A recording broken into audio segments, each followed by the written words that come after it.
Eu queria começar a falar um pouquinho sobre a ideia, assim, sobre como eu entendo, talvez, uma Bienal, ou uma exposição, ou um projeto como este, né?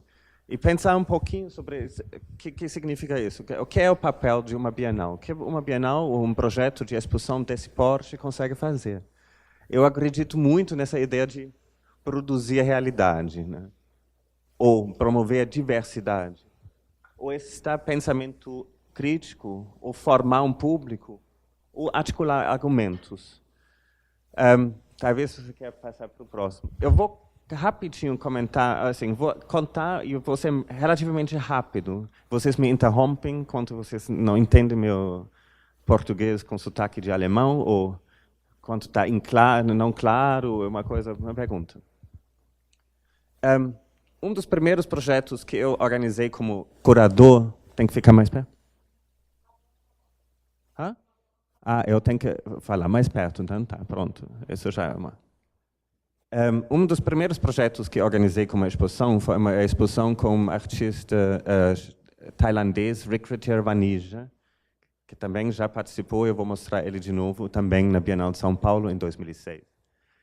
E o projeto era muito simples. Era uma plataforma dentro de uma galeria, e em cima dessa plataforma aconteceram várias coisas. Na verdade, eu tinha chegado em Frankfurt, isso era num espaço de arte em Frankfurt, Pórticos, e o diretor da escola de arte, a qual o Pórticos é ligado, também tinha chegado na cidade pela primeira vez. Então, essa ideia de vamos criar um público, não, formar um público, criar ou produzir a realidade, foi algo que nos levou no início assim, como a gente faz isso nessa cidade? E o Rick fez uma proposta. Então, eu vou fazer uma plataforma para vocês. Vocês convidam quem você quiser para ativar essa plataforma. Então, a gente trabalhou com a escola de arte, com a escola de moda, com a escola de danças, com a escola de artes aplicadas numa cidade vizinha. E, de repente, a gente tinha uma programação de 250 pessoas fazendo show de moda, performance de capoeira, de hip-hop, de discotecas, de performances, de panel discussions, ou mesas redondas, palestras, como se faz isso? Competição de cozinha, né? Tipo, tinha duas cozinhas e quem cozinhava melhor, assim, essas coisas. Isso tudo aconteceu em cima disso. E depois de 6... E também uma das regras que o Rick introduziu foi que a porta nunca fecha, só quando realmente assim não tem mais ninguém, aí eu posso trancar. Mas a princípio era um pouco assim, o pórtico está aberto 24 horas. E eu, como curador, é uma instituição que na verdade só tinha um curador e uma pessoa na administração. Eu, como curador, de repente não dormi mais. Assim, foi assim, toda noite até 2 horas da manhã. E quando, numa certa hora, saiu num jornal local de Frankfurt, que é o único lugar onde você podia sair ainda depois de ter saído dançando, depois de todos os bares fechar, seriam Pórticos, às 3 ou 4 horas da manhã. Aí a gente pensou, nossa, agora talvez chegue. Então mas foi uma linda experiência de muito rápido conquistar assim um público muito grande. Eu acho isso foi algo especial. Vamos passar aqui, dá para ver, né? Tinha um bar em cima, tinha uma estação de broadcast embaixo, pode ir passando. Enfim, uma possibilidade. Agora eu vou te mostrar 2 exemplos da Bienal de Veneza, da qual eu fui co-curador em 2009. Só vou mostrar artistas que vocês conhecem, provavelmente aqui de São Paulo. A Renata Lucas. Então, eu convidei a Renata Lucas para fazer um projeto para Veneza. E a Renata é uma excelente, maravilhosa inventora de ideias. A primeira era, eu quero, então, desvaziar um dos canais de Veneza. Eu quero fazer assim uma passarela sem água. Vamos passar para a próxima. Ou eu quero criar uma piscina dentro dentro de um dos canais. Ou eu quero criar uma estrada em vez do canal. Vamos passar para o próximo, aqui. Então, foram várias ideias. E que foi muito lindo, que a Renata tem uma maneira, assim, um jeito de pensar e trabalhar que realmente é produzir a realidade. Ela não fala, eu faço aqui um Photoshop, olha se você gosta ou não. Ela fala, não, você vai agora falar com todo mundo na prefeitura de Veneza e faz isso acontecer. E só quando realmente não dá, eu vou desenvolver o próximo. Então, nós fomos nesse período, em 2008, 2009, acho que não sei quantas vezes na prefeitura, falando com o patrimônio, com os caras que cuidam assim dos barcos, dos rios, falando, não, dá para fazer ou não dá para fazer? É muito caro, ou não é possível, por desvaziar, afeta a estrutura dos prédios ao lado, enfim, coisas assim, uma conversa assim. Mas o que aconteceu? Que todo mundo que nós conversamos, eles falaram, mas isso também, eu sempre tinha esse desejo. Eu sempre queria fazer isso. Passa para o próximo, por favor. Outra ideia era tipo rodar uma praça em frente do pavilhão italiano, ou, enfim, o que foi? Isso nos levou até um momento que na verdade, quando o catálogo foi impresso, a gente ainda não tinha um projeto. A Renata já tinha morado 9 meses em Veneza. Eu tinha ido não sei em quantas reuniões, toda a administração da Bienal tinha ido, e a gente não tinha projeto. Então, no catálogo, a gente produzia todas as imagens e virou um título lindo do trabalho, Mala de Veneza, né? Que Mala de Veneza. Então, isso foi o catálogo. Em real, a Renata, no último momento, a gente conseguiu fazer um projeto de fazer dentro do parque do Giardini, onde a Bienal de Veneza acontece, onde tem todos os pavilhões nacionais. Ela fez uma pista de asfalto. Isso foi uma coisa sutil, porque, claro, você não tinha para tirar água e nada disso. Mas, ainda assim, quem já foi para Veneza sabe que não tem asfalto em nenhum lugar. Só no Lido, que é tipo a ilha ao lado. Então, é um momento que aconteceu que muitas pessoas... Era uma coisa muito sutil. Você andava por cima e pensava, algo estranho. Passa para o próximo. Então, era meio de repente, um aparecimento, né? Como se fosse uma estrada, uma pista que tinha de um outro tempo, ou alguém tinha feito um erro, ou um Photoshop na realidade. Assim, é uma coisa meio... uma irritação. Passa para o próximo. Mas foi muito um trabalho que trabalhou com essa ideia da imaginação de outras pessoas. Não? Todo mundo... o trabalho era sobre a discussão. Então, criar ou produzir a realidade era um pouco acontecer na cabeça de todo mundo. Esse desejo, acordar esse desejo, vamos fazer uma coisa com esses canais, ou vamos fazer isso. Vamos passar para o próximo. Mais um. Um outro exemplo, só para exemplificar um pouco o que eu quero dizer com isso, é o do Héctor Zamora, artista mexicano, mostrado aqui na Bienal em 2006 e desde então morando em São Paulo. Vamos passar para o próximo. Ele fez um trabalho que se chamava era sobre os dirigíveis, os zeppelins, né? E a ideia era muito simples. Ele fez a pesquisa que em Veneza era um dos aeroportos, dos pontos onde o Zeppelin foi, igual Rio. Então tinha ligações assim do Rio para a Europa, para Veneza. Então ele achava que isso é interessante, que podia se fazer uma ligação assim. Também no Lido, naquela ilha ao lado de Veneza, tem um clube de fãs de Zeppelins. Então ele achou, não, seria muito lindo trazer vários Zeppelins para Veneza, fazer uma performance no ar. Aí nós também fomos para várias instâncias de controle aéreo e eles falaram, mas o aeroporto de Veneza é muito perto, isso não funciona, eu não sei, é muito caro e a gente não consegue fazer um evento aqui, enfim. Aí o Hector falou, enfim, então vamos tornar isso diferente, fazer diferente. Já como é tão impossível, vamos fingir que aconteceu. Então ele vamos passando. Isso só é um exemplo disso. Assim, aconteceu e ficou parado no Arsenal. Ou aconteceu e de repente os pintores de rua que normalmente pintam as gôndolas, passa para o próximo, por favor. Em vez de só pintar gôndolas em cima do canal, eles começaram a desenhar Zeppelin. Vamos passar para o próximo. Aqui uma animação. Agora o encontro dos Zeppelins aconteceu. Então isso se tornou cartão postal, tela de computador, imagem e animação assim de YouTube que virou um pouco um sucesso. E aqui dá para ver, né? Até a vista, a gente estava lá dentro, tudo feito só infiltrando, ou como ele fala, infiltrando a mídia. Né? De repente isso aparece na imaginação. Vamos passar para o próximo. Aqui, San Marco com Zeppelin. Agora, o que aconteceu? Enquanto a Bienal ainda estava aberta, isso era totalmente impossível.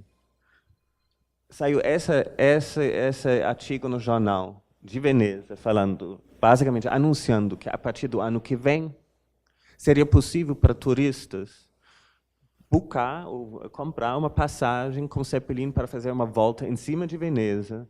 Então eles reativaram o Zeppelin e o que eles usaram para a imagem para ilustrar isso era a foto do próprio Hector, a montagem de computador. Então essa ideia de infiltrar e produzir a realidade, e nesse caso aconteceu bem. Vamos passar para o próximo. Onde eu fiz uma co-curadoria, que era uma bienal ou trienal, no Japão, em Nagoya. E era muito curioso, era a primeira trienal de Nagoya, de Haiti. Agora eles já estão, isso foi em 2010, agora eles estão em agosto abrindo a terceira, e tem uma co-curadora brasileira, a Daniela Castro, que talvez vários de vocês conhecem, aqui de São Paulo. Enfim, ela é co-curadora da terceira Haiti Triennial.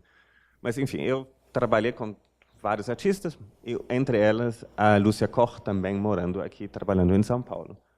E o tema da Bienal era arte e cidade, bem aberto. Assim, demorou bastante para chegar o que era mesmo o tema da Bienal, mas era sobre a cidade de Nagoya e umas mudanças urbanas que aconteciam em Nagoya nesse período.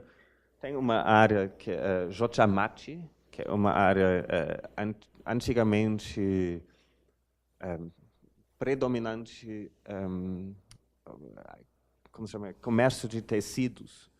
Então era só principalmente tecido. E como agora a produção no Japão também, como em outros países do mundo, né, diminuiu porque a produção principalmente mudou para a China, Taiwan, esse comércio também começou a cair e entrou num processo de reformatar esse bairro que era muito antigo e muito bonito em algo meio mais chique, universidades e coisas assim. Então teve uma mudança urbana ou assim muito presente. Então, isso era um dos assuntos da Bienal. E a Lúcia viu isso acontecendo em várias visitas e entendeu, não, eu quero trabalhar aqui. Vamos passar para o próximo. Quando a gente chegou lá, era mais ou menos assim. Aqui já tem propaganda da própria Bienal, mas dá para ver que são passagens embaixo de uma rua e todas as vitrines são vazios. E todas as vitrines, passa para o próximo, por favor, era assim, mais ou menos. Era de uma época meio passada, né, que parecia meio triste, né, a propaganda dos produtos de tecido. Então, a Lúcia abriu uma própria loja. Ela desenvolveu a partir de degradê, né, dessa impressão, tecidos impressos em degradê, ela produziu vários produtos e também produziu simplesmente o tecido a ser vendido. Então, aqui ela criou essas persianas, vamos para a próxima, aqui dá para ver melhor. Aí ela abriu uma loja, aqui ainda uma foto de montagem, mas já passando para o próximo, isso era a festa de abertura, então tinha tecidos, ou como chama, cachecol, ou passa para a próxima, tipo guarda-chuvas, guarda-sóis, alguns papéis de parede, em degradê, enfim, mais ou menos assim. E que era muito bonito, não só na própria loja isso foi vendido, mas ela também levou isso para dentro de outras lojas, que ainda existiam. E, claro, perguntou para os vendedores lá, os donos das lojas, posso mostrar minha nova coleção de tecidos? Eu faço parte da Bienal, da Trienal, eu quero, então, mostrar isso, vocês podem ficar com lucro, enfim. O que aconteceu era algo muito, claro, mínimo, mas muito bonito. Porque, de repente, isso gerou que todo mundo entrou em discussão sobre esse trabalho. Não? As pessoas entravam falando, o que é isso? Aí o cara falou, não, isso é de uma brasileira, Lúcia Koch, que faz parte da IT Triennial, pode comprar aqui. Então, ela criou esse pequeno movimento de moda, né, que, de repente, todo mundo... Isso virou uma... Eles começaram a circular em Nagoya. E não só por pessoas que eram tipo, amigos ou nós, curadores, mas não. De repente, os produtos começaram a circular. Pode passar para o próximo. Aí, sim. Também tinha outras lojas vazias que ela usou isso. Então, o degradê em vários tons aparecia no bairro várias vezes. Vamos passar para o próximo. Até na passagem. Ou, enfim, em outros momentos turísticos. Então, virou um pouco uma moda. Isso também é uma outra ideia de, eu acho, que criar um assunto e trabalhar a partir desse assunto e produzir a realidade. Então, vamos passar. Isso agora, desculpa, não dá para ler. Está escrito Rickert e Avanija, Palm Pavilion 2006-2010. Eu queria também falar de um projeto que talvez, quem de vocês lembra de 2006? Vamos passando. Essa não é a versão de 2006, mas vamos... Enfim, eu vou... Tanto faz.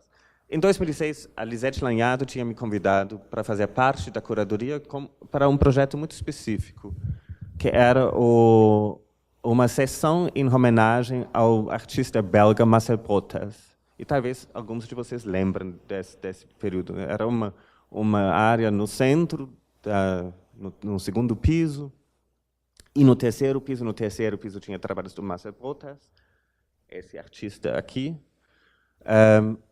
E no segundo piso tinha 10 artistas que nós convidamos na época, ou porque os trabalhos deles tinham a ver com Marcel Protas, ou porque a gente achava que eles declaradamente se relacionam com Marcel Protas, como o Rickert, ou porque a gente achava que assim tinha a ver, ou talvez a gente tinha que empurrar um pouquinho. A Mabi Betônico participou nesse processo, Marila Dado, o Juan Araújo, a Goshka Makuga, vários artistas assim. E um deles era o Rickert. E o Rickert tinha pensado, então, Marcel Protas trabalha muito com essa ideia da palmeira representando o exótico, aquele distante, ou esse lugar exótico. E então, Rickert quis fazer um projeto que chamava Palm Pavilion. Vamos passar. Que se referia a uma construção de um arquiteto francês, Jean Prouvé. Jean Prouvé, final dos anos 40, foi convidado pelo governo francês para desenvolver um pavilhão, uma casa, que chama Maison Tropicale, a casa tropical, que era para ser pré-fabricado na França e depois transportado para várias colônias francesas na África. De fato, foi feito um protótipo, vamos passando, que primeiro foi mostrado na Seine, em 49, em Paris, como a grande amostra. Isso é a invenção, agora a gente vai mandar isso para a África e tudo vai ser fácil. Né? Se o comerciante, o governante, vamos ver aqui, o diplomata quer mudar de lugar, ele simplesmente leva a casa para um lugar para o outro. Então, era uma ferramenta colonial muito pesada. De fato, foram feitos muito poucos. Acho que 3 ou 4. Vamos passando. Aqui tem uma foto da montagem aqui de 51, no Congo. Tem uma outra foto de uma montagem aqui em Nigéria. Enfim, acho que são esses 3 ou 4 que foram montados e o projeto não foi para frente e a arquitetura também foi esquecida. até mais ou menos 2000, 2001, vamos passar para o próximo, quando as casas, a mesma casa ainda foi reencontrada 50 anos depois. E foi, claro, Jean Pauvet, de lá para cá, tinha se tornado uma ícone de arquitetura moderna, modernista. Todo mundo, os historiadores de arquitetura hoje, assim, Jean Pauvet, se vocês acompanham às vezes, tem assim leilões de arte que de repente no meio de design, no meio disso se leioa uma casa inteira do Jean Pauvet. São umas coisas loucas, de valores absurdos. O que aconteceu? Claro, chegaram lá e descobriram, oh, nossa, a gente esqueceu dessas casas lá nesses lugares, então vamos desmontar e levar de volta para a Europa e para os Estados Unidos. Então, alguns foram restaurados na Europa e outros no Getty Institute em Los Angeles. E desde então, eles de novo rodaram o planeta, né? Aqui, de novo na Seine, em Paris, depois em Nova York, embaixo da Brooklyn Bridge, em Londres, em frente do São Paulo, aqui em Los Angeles, no jardim do Hammer Museum. Enfim, a mesma coisa. O que era uma ferramenta colonial, de repente virou assim, uma memorabilia da arquitetura, um objeto colecionável. Então, o trabalho do Rickred, exatamente isso foi em 2002, 2003, 2004, quando isso rodou.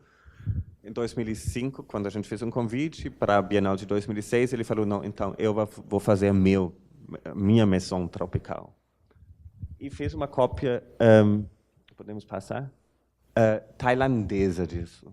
Meio mal feito, meio barato. Pensando, e ele usou isso sempre, falou, eu quero muito...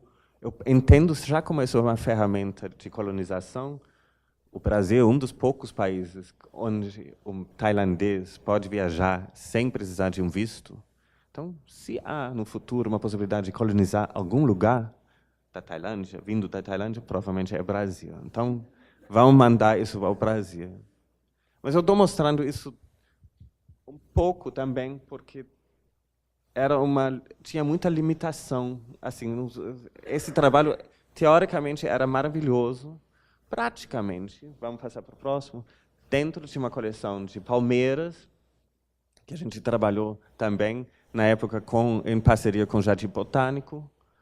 Então, a gente tinha uma seleção, aqui de São Paulo, uma seleção de palmeiras que estavam lá mostrados dentro. E a ideia era mostrar em desculpa, vamos voltando ainda. Tinha duas telas de projeção. Uma era uma imagem de found footage, assim, imagens encontradas, filmes encontrados na internet, de explosões nucleares, testes nucleares no Pacífico. E essas imagens sempre têm uma palmeira na frente, sempre uma praia maravilhosa e um cogumelo atômico lá atrás. E é sempre essa loucura, um lugar mais bonito do mundo para fazer os testes mais horríveis. Então, uma imagem era sempre isso, e outra era uma coleção de imagens de memorabilia que usa a palmeira como uma... Mas por que eu estou mostrando isso? Porque o trabalho não funcionou muito bem aqui dentro, não. As plantas não ficaram bem. O Rickred tinha igual, lá na primeira imagem, no Pórticos, uma ideia que toda semana vai ter palestras sobre palmeiras, sobre possibilidades de vamos tocar bandas, e vai ter música e shows, e tudo era sobre a ideia do exótico e do tropical. E o próprio Rickred, por razões familiares, não podia vir para a abertura, então ele não finalizou o trabalho. Eu diria também foi um pouco uma limitação de uma Bienal fazer essa programação intensa, igual a gente fez no Pórticos, que era assim, um lugar assim, do tamanho disso aqui. Para a Bienal, pelo menos em 2006, não era possível produzir tanta programação sem o Rickred mesmo, sem o artista estar presente e conduzindo o processo.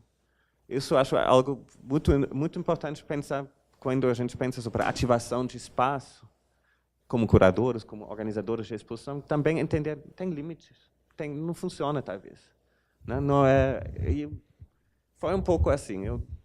Foi um trabalho que estava lindo no conceito, mas não tão forte na realização. Enfim, o trabalho depois continuou viajando. O trabalho agora do Rickert. Agora o trabalho do Rickert foi para México, a galeria convidou ele 2 anos depois, vamos passando, fazer uma grande exposição sobre o trabalho. Ele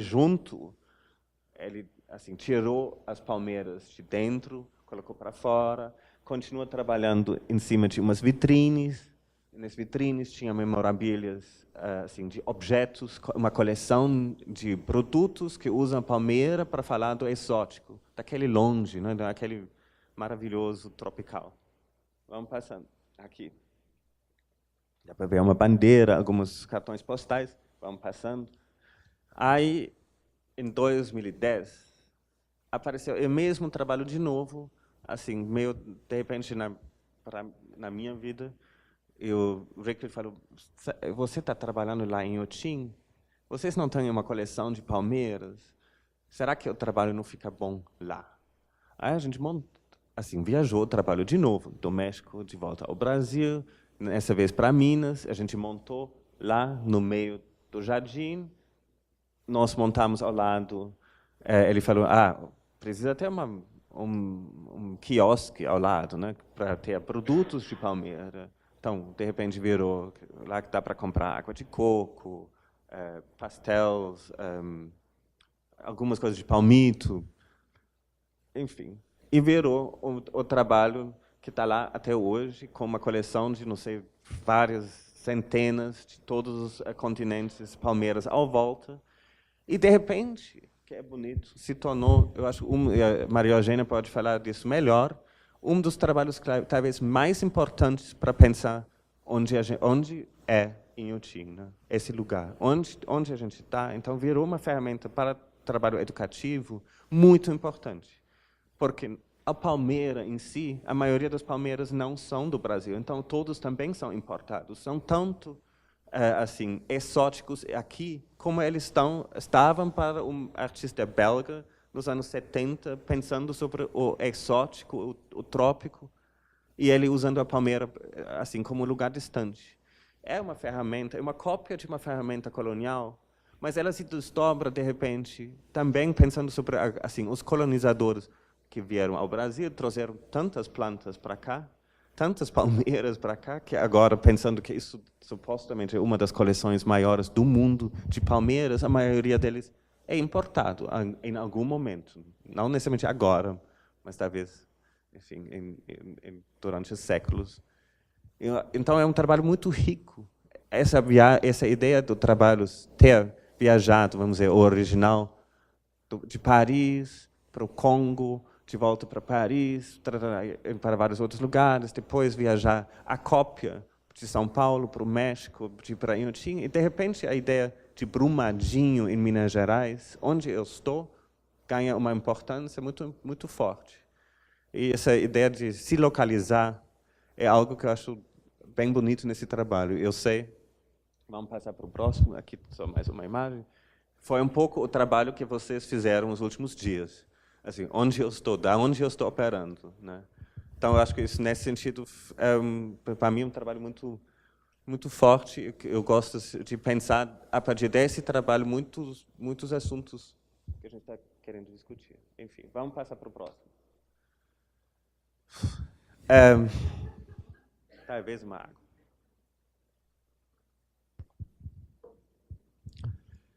Quando, agora falando sobre a Bienal, sobre a 32ª Bienal. Quando foi feito o convite para mim, em outubro de 2014, antes do segundo turno das eleições de 2014, a proposta que eu fiz foi, eu queria falar de incerteza.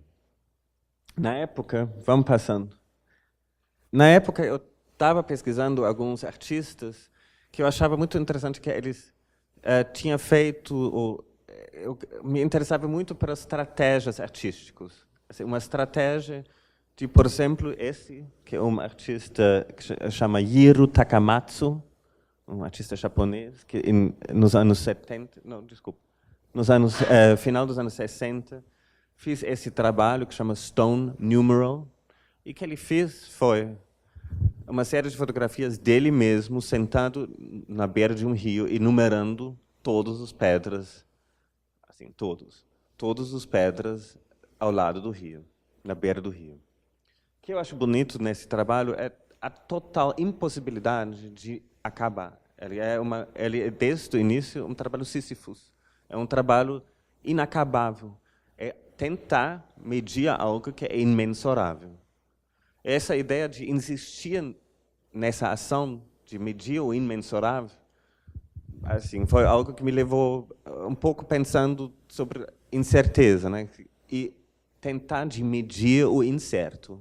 Medidas de incerteza, que foi um pouco o título de trabalho, quando nós começamos pensar esse projeto.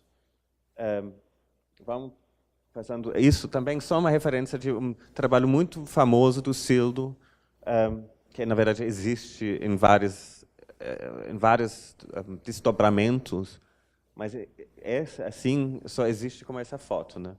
A diferença entre o círculo e a esfera é o peso. Então, essa ideia de medidas de incerteza foi algo, enfim, que me provocou de pensar enfim, vamos parar aqui. Outro ponto de partida era, em 2014, saíram tantos livros sobre o fim do mundo, assim, muitos. O livro maravilhoso do Eduardo Viveiros de Castro e a Débora Darnowski saiu em 2014. O livro que se chama A Sexta Extinção, da Elizabeth, esqueci agora o sobrenome, também nessa época. É um livro do Bifo, também sobre o fim, em 2014. E aí vai.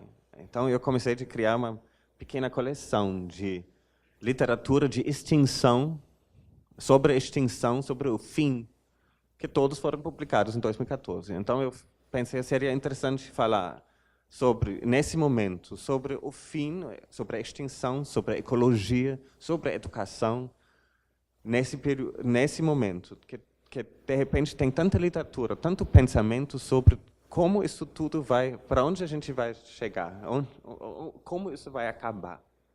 Isso foi, assim, por isso eu estou falando assim, foi nesse período, em outubro de 2014.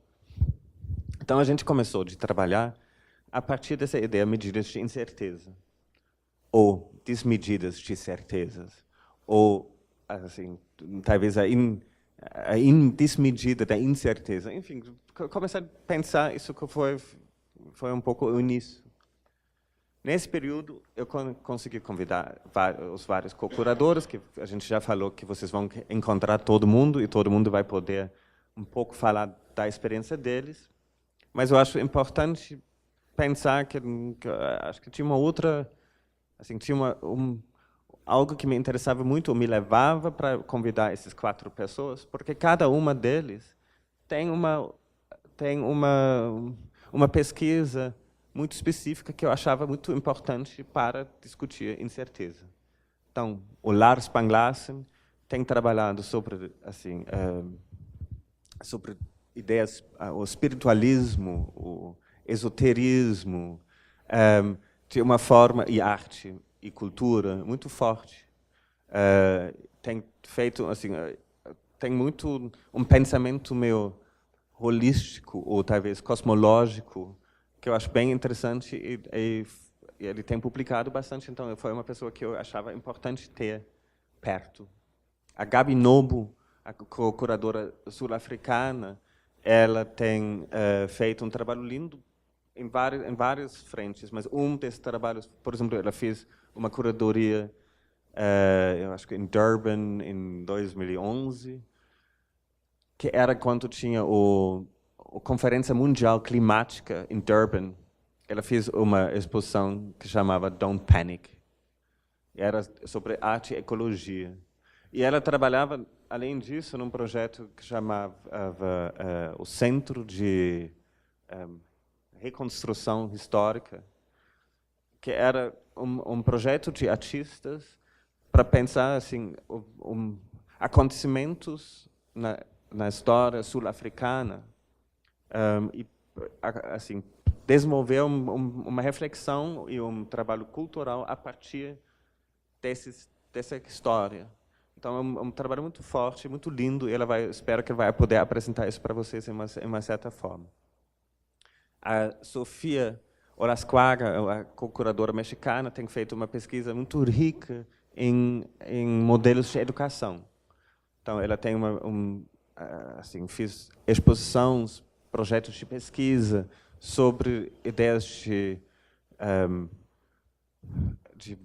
comunidades, ou estruturas de comunidades alternativas, formas de autoadministração diferentes, formas de educação radical. Então, é uma outra figura que eu achei super interessante, é a Júlia Rebouças, a curadora brasileira, é uma grande historiadora, eu acho, é uma querida colega há muitos anos, que eu simplesmente confio muito. Eu pensava que seria importante ter ela por perto, porque ela tem um conhecimento sobre a arte latino-americana dos anos 70, 60, 70, muito rico, e uma pesquisa de arte conceitual e, por outro lado, também um engajamento político muito forte. Então, era essa combinação.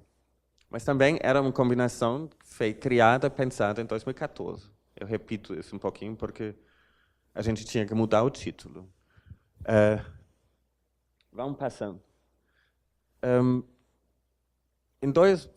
Aconteceu, quando eles todos começaram a falar, essa ideia do título, medidas de incerteza, isso é muito estranho, isso parece muito abstrato, muito uma piada, muito...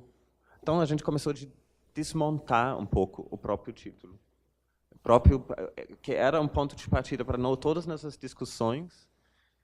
E eu comecei a perceber que essa palavra medidas começou a ser tão assim, usado ou abusado. Eu estava interessado em medidas, porque medidas significa tanto um plano de ação, quanto o peso, o calor, a velocidade, enfim, as medidas de medir e a medida de um plano de ação. Mas na mídia, e nós sabemos isso agora mais do que nunca, mas na mídia, a palavra medidas, ou na política medidas, não era mais um plano de ação.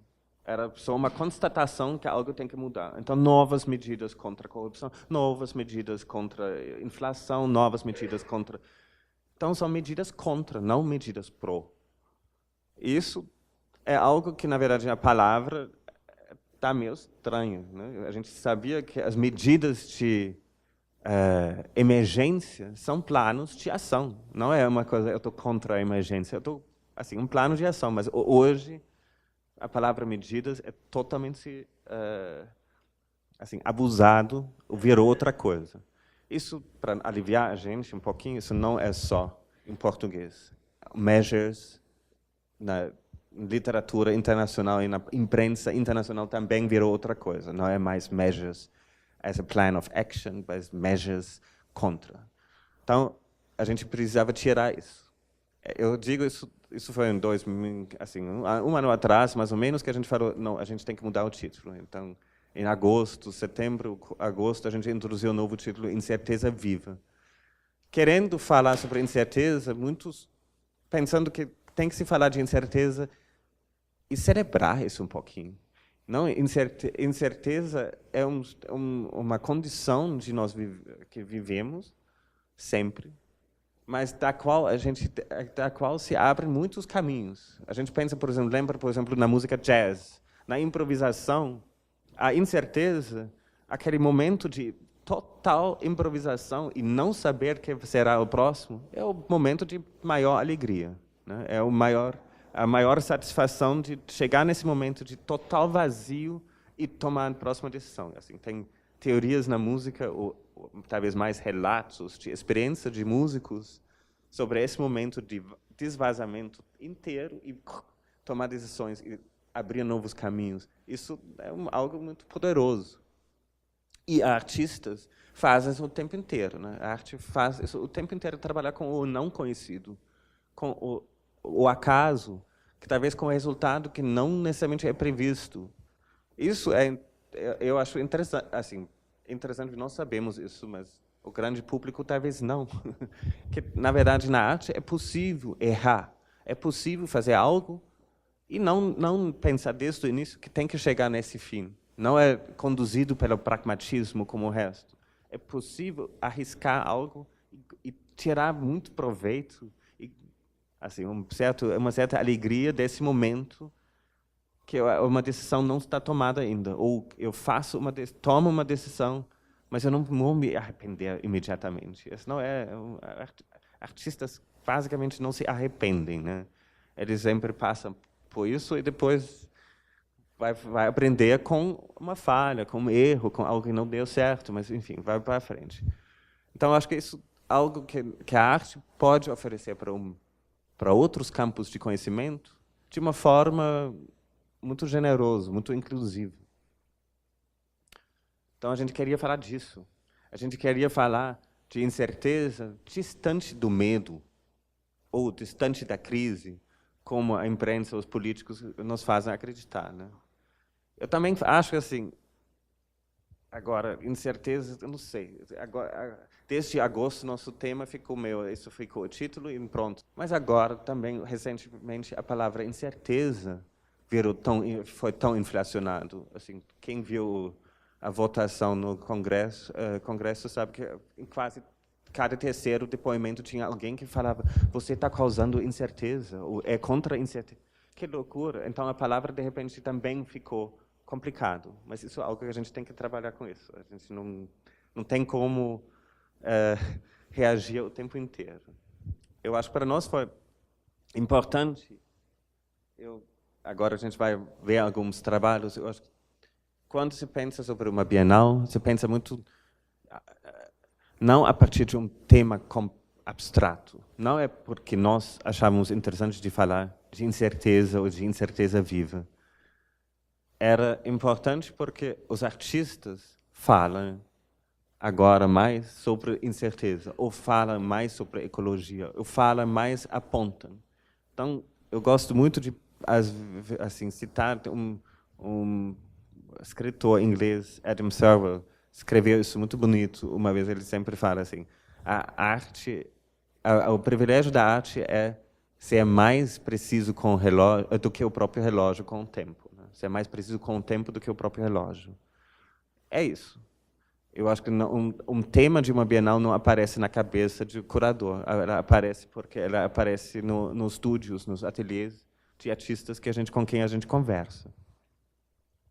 A partir décimo, assim, eu acho que tem... Agora vou mostrar alguns trabalhos assim que talvez para falar de vários assuntos. Por exemplo, esse trabalho que chama Jardim, o modelo para o mundo, de um artista bem interessante, que também é no material educativo. Provavelmente não precisa repetir tudo que está escrito lá, porque é um bom... Vou esperar um minuto. Eu não vou repetir que está no material educativo, mas é um artista sueco, nascido em São Paulo, com uma história muito curiosa, que quando ele tinha 10 anos e meio, os pais dele mandaram ele de volta para a Suécia para visitar os avós e os tios e tias. E isso foi em 39, então começou a Guerra Mundial e ele nunca mais voltou. E não voltou, e os pais também não procuraram muito, não, até 1950, quando ele já não tinha mais 10 anos e meio, mas de repente 22. E quando ele já era um dos grandes, assim, um jovem artista que começou a desenvolver algo que ele chamava de poesia concreta. E, se a gente sabe agora, a exposição do Augusto de Campos abriu 3 dias atrás. Ele nasceu, acho que em 1930. A mesma época. Claro que eles não sabiam um do outro, muito mais tarde, no final dos anos 60.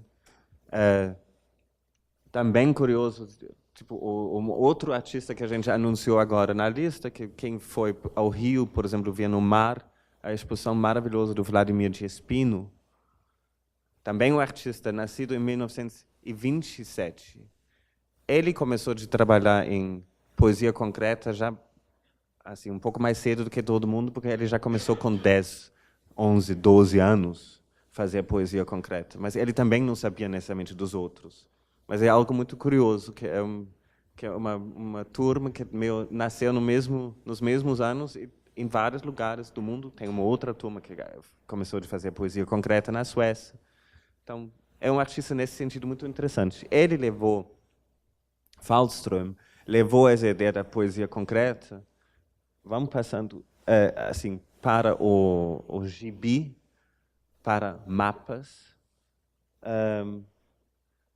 E nesses mapas, nesses gibis, nessa ideia de desenhos, ele muito interessante, sempre apontou e narra como o mundo todo está ligado. Isso é de 72, 73. Mas é um mapa do mundo desenhando assim, todas as power structures, né? As estruturas de poder, de economia, de enfim, influências americanas. É muito forte. Isso vale a pena, a gente, por isso está impresso muito grande esse mapa no material educativo para poder ler. Ela é bem interessante. É um retrato de uma época, mas também um pensamento sistêmico sobre o sistema de poder, bem interessante, muito crítico. Ele participou, sim, na Bienal, na quinta Bienal de 59. Ele participou como representante oficial da Suécia na Bienal de São Paulo. Mas, vamos passando, é curioso que isso é a entrada no catálogo. Assim, o único registro assim, escrito da presença dele foi isso. Dá para ler?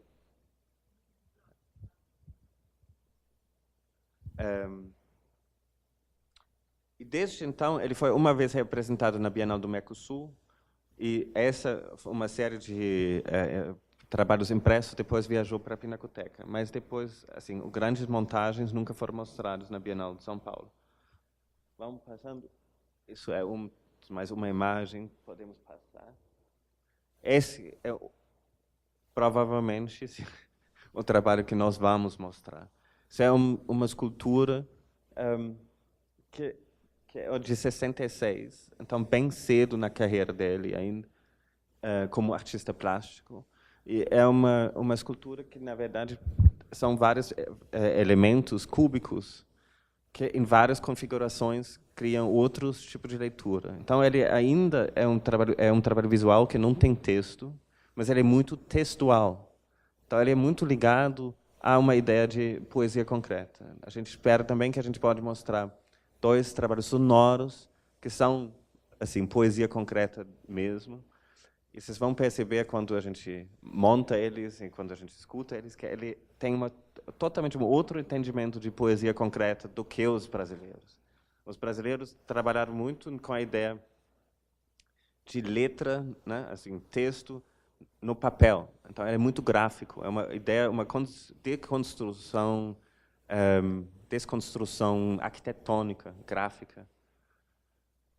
O Wallström é uma desconstrução sonora. Então ele inventa muitas palavras. São palavras que são quase sons. Então tem uma peça de som que a gente quer mostrar na Bienal que se chama Birds for Sweden. Então pássaros da Suécia. E eles também falam um pouco sueco nesse texto, mas principalmente é como o sueco imita as aves suecos. E é muito curioso, como a gente sabe, né, que o gato às vezes é mião, outras vezes mão, enfim, o cachorro também não faz o mesmo som no mundo inteiro, mas o pássaro ele está usando isso. Então, Birds of Sweden. Espero que isso funcione. Vamos passando. A gente achou, desculpa, voltando, uma coisa, não precisa voltar a imagem, só pensando desse primeiro trabalho do Fallström, Garden as a World Model, jardim como modelo para o mundo. Isso foi um outro ponto de partida que a gente falou. Assim, se nós queremos falar de ecologia, queremos também pensar como talvez deveria se estruturar uma exposição. Eu acho que tem uma das primeiras conversas que eu tive, por exemplo, com a Dora foi, para mim é uma coisa que eu não entendo ainda. Como pode ter 200.000 pessoas num domingo ensolarado no Parque Ibirapuera e tem 500.000 pessoas durante 3 meses na Bienal? Tem algo que está estranho. Isso não é um problema assim da Bienal de São Paulo, é um problema de o que papel e como a gente media espaço, o que é fora, o que é dentro, como quebrar as barreiras de dentro e fora. Como faz de falar sobre a arte de uma forma que talvez alguém que não é usuário de arte normal, frequente, se interesse para experimentar, de tentar, de despertar a suficiente curiosidade de simplesmente fazer o pequeno passo de entrar e ser contado nesse sentido, de alguma forma, ser afetado e talvez ter uma experiência. O jardim, então, sendo no Parque Ibirapuera, foi um pouco o trabalho do Fallström, o título do trabalho, o modelo para o mundo, foi um pouco um outro início da nossa pesquisa. Então, foi não só vocês nos últimos dias, mas eu acho que a Bienal inteira fiz, e não só a Bienal, não é a curadoria, eu estou falando assim, a Fundação Bienal, com todas as equipes, fizeram uma grande pesquisa sobre o parque, como início do nosso trabalho para essa edição de Bienal. Foi assim, para todo mundo, e transversal entre várias equipes, do educativo, para o arquivo, para a comunicação, para a produção, todo mundo juntos fazendo explorações, assim, realmente querer entender quais são as outras instituições, qual a história, quais são as ligações, quais são as formas de funcionamento, qual é a área de circulação, da onde vem todo mundo, quais são os horários de pique, quais são os horários mais leves de visitação, e tudo isso. Então, tem uma grande pesquisa que a equipe fez, eu acho que provavelmente o que vocês fizeram nos últimos dias se beneficia bastante dessa pesquisa durante alguns meses pela equipe. Mas então, pensando, eu acho que se vocês já trabalharam na Bienal, vocês sabem que tem várias, ou já visitaram uma aqui em São Paulo, vocês sabem que tem vários modelos de usar e entender o espaço térreo. Na última Bienal, por exemplo, acho que eu não sei se a retórica foi isso, mas pelo menos a ideia foi que o parque se expande para dentro, aí tem a barreira e a partir da rampa começa a exposição. E a ideia de entender a área no térreo todo como uma grande praça, ou uma extensão do parque, é uma maneira de pensar isso. Então, tinha momentos de concentração, arena para ter uma discussão, o ateliê, tinha várias assim, ferramentas, como dizer, ferramentas institucionais, de alguma forma, ou de mediação no térreo. Em outros bienais anteriores, isso foi criado sempre diferente. Para nós, obviamente, a primeira coisa que a gente fez foi olhar isso com muito cuidado, pensar o que funciona e o que não funciona. Pensando que como a gente consegue, talvez, criar essa área embaixo, já assim, fazer ela atrativa. E para mim tem desculpa, rapidinho. Para mim tem algo muito curioso. Como vocês trabalham com mediação, eu acho que todo mundo tem provavelmente pensado muito sobre isso. Algo para discutir. Eu acho uma das coisas mais complicadas em qualquer instituição é o lobby, o foyer. Aquele lugar que não é galeria ainda, mas não é mais fora. Então, esse lugar onde tem a caixa, por um lado, ou talvez não, ou tem que pagar, não sei, tem que deixar uma bolsa ali, eu posso comprar, mas eu, na verdade, não quero comprar nada, preciso tomar um café, aqui não. Esse lugar de orientação, que é entre o dentro e fora. Eu acho isso a maior barreira de todos os museus. O foyer, a catástrofe.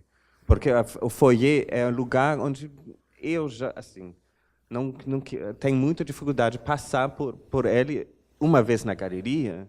Eu sei que, então, meu papel agora é assistir, olhar, ver, pensar. Eu posso circular, enfim, eu estou livre na galeria, mas no foyer eu estou me sentindo sempre observado. Então, se eu, como alguém que frequenta museu bastante, tem essa sensação, eu sempre imagino, então todo mundo tem esse mesmo problema. O foyer é a catástrofe. Então, como eliminar isso o máximo possível? Foi uma das discussões que a Dora, eu, com todas as outras pessoas da equipe, tivemos. Então, a gente pensou, será que é possível, então, já entender a área embaixo, o térreo, totalmente como área expositiva, mas tentar fazer um pouco mais que a Bienal sai para fora. Talvez que a infraestrutura sai para fora. Que talvez a exposição, de fato, entre no parque e não o parque para dentro do prédio. Mas se é isso, então talvez o jardim se torna modelo para o mundo. A ideia do jardim ganha uma importância porque ele pensa diferente sobre a ocupação de espaço. O jardim tem uma coisa linda no jardim, que, por exemplo, que a gente não tem problema nenhum, que um bambuzal é enorme e um pequeno jardim de pedras é muito pequenininho ao lado, mas ninguém pensa sobre a escala. Ninguém fala, nossa, esse bambuzal é muito grande comparado com isso. Mas na cidade, sim. No urbano, sim, a gente fala, nossa, esse quarteirão é muito grande e esse pequeno. Essa casa é muito grande e essa casa é pequena. E em exposições, a gente pensa isso o tempo inteiro.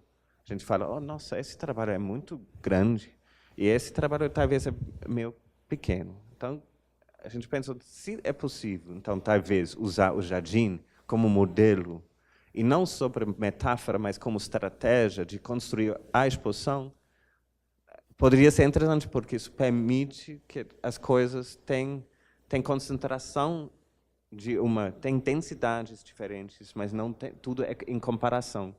Não é tudo comparável. Falar, olha, que cuidado, esse artista só tem tantos espaços e essa artista tem muito. Não, então, foi um pouco esse pensamento, como levar o jardim para dentro. Ou usar o jardim como estratégia sem, enfim. Uma das estratégias é ocupar o parque, e a gente está ainda assim, está tudo certo. Acho que sim. A gente está trabalhando com a Ku Jongga, que também é uma das artistas dentro do material educativo, que fiz até agora 2 pistas de skate, que são fluorescentes, então eles florescem de noite. Por favor, para o próximo. Uma no sul da França, e essa na cidade de Liverpool, na Inglaterra. E a gente convidou ela para fazer uma pista aqui fora, com a esperança que talvez, assim, se os skatistas todos embaixo da marquise estão indo para lá, e a gente tem uma pista que glow in the dark, não, que está brilhando de noite, isso deve ser algo interessante. E, na verdade, assim, foi uma discussão interessante com a Cuba, que ela quer uma pista que é muito difícil. O desenho da pista não é assim para iniciantes. Era um desenho de pista para realmente quem sabe andar de skate. Isso vai ser um pouco uma dor de cabeça como mediar disso e falar disso, mas vamos primeiro construí-la e depois resolver como trabalhar com ela. Vamos passando. Assim, é uma outra visão da mesma pista, uma outra visão da mesma pista. Agora vamos fazer algo que normalmente não se faz.